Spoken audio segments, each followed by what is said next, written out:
So, heto na naman po tayo sa ating cooking serye.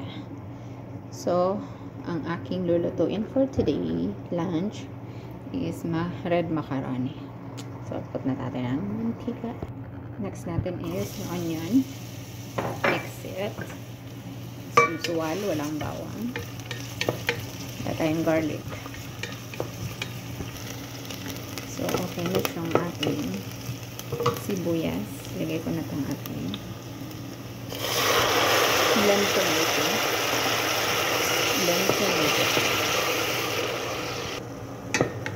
Lagyan na rin natin. Add salt, of course. And ang ating mixed spices. Or buharat kung tawagin.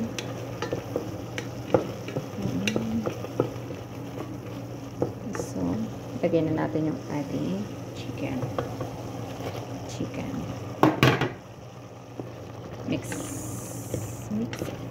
it. And of course, lagyan na ito ng ating tomato paste. Dahil red macaroni siya.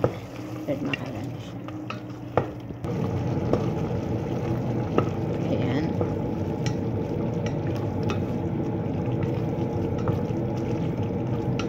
So, ilagay na natin yung ating macaroni.